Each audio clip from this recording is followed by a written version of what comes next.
You're looking at a $75 million zombie movie shot, in part, on iPhones. Yeah, actual scenes from Danny Boyle's upcoming film 28 Years Later were recorded on the iPhone 15 Pro Max. So what happens when a big-budget Hollywood movie ditches traditional cinema cameras and shoots on a smartphone? And how does this tie back to a franchise that has a history of pushing visual boundaries? Hello! Let's talk about how it hits. Now, if you're not familiar, 28 Years Later is a sequel to 28 Days Later, a 2002 cult classic that pretty much redefined the zombie genre. And it wasn't just the sprinting, rage-fueled infected that made it stand out. I can see them, they're coming! It was also director Danny Boyle's raw, gritty approach to how it looked. So, what was his approach? Well, 28 Days Later was shot on a Canon XL1, a consumer-grade digital camcorder that recorded in standard definition on mini DV tapes.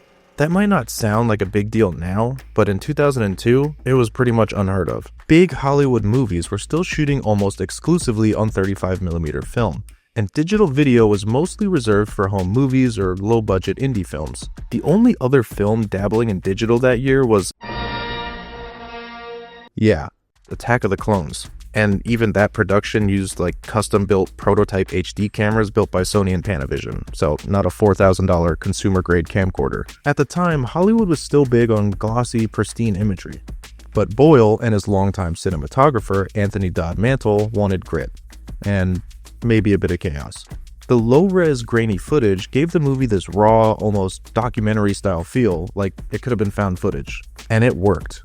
It made the zombie apocalypse feel real. And now, 2 decades later, they're doing it again, but with newer tools.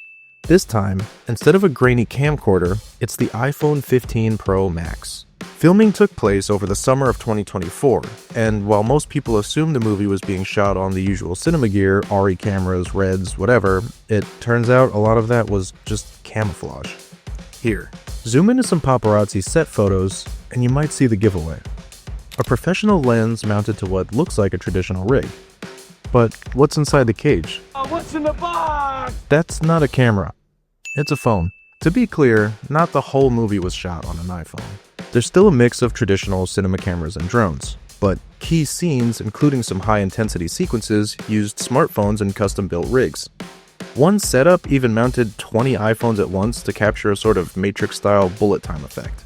But why go through all this effort? Well, partly for cost. iPhones are cheaper and more portable than high-end cinema gear, but that's not really the point here. This is about texture, about style, about pushing how the apocalypse looks and feels. The iPhone 15 Pro Max can shoot in ProRes log format, which is basically like a super flat professional-level video profile that's great for color grading in post. And when you mount it in a metal cage with a DSLR lens using an adapter, suddenly you've got this weird hybrid.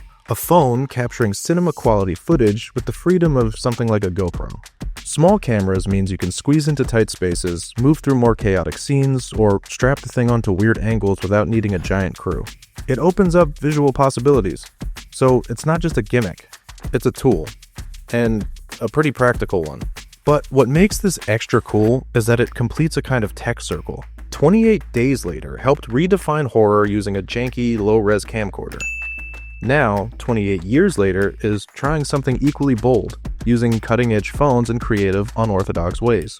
They used early digital cameras in the 2000s, and now, they're using the world's most popular camera, the one in your pocket, to shoot a zombie epic.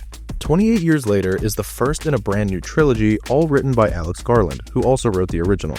So this is a full circle moment for the entire team. They're not just telling the story of the apocalypse, they're rethinking how we see it. Whether that's with iPhones or with camcorder throwbacks, with whatever tools help them break the rules of what a zombie movie is supposed to look like. What do you think? Does shooting a big budget movie on a smartphone make it feel more real? Or does it break the illusion? Let us know in the comments. And for more breakdowns like this one, head on over to Mashable.com. This is a glorious day. A day of judgment. My children! There's no discharge in the war.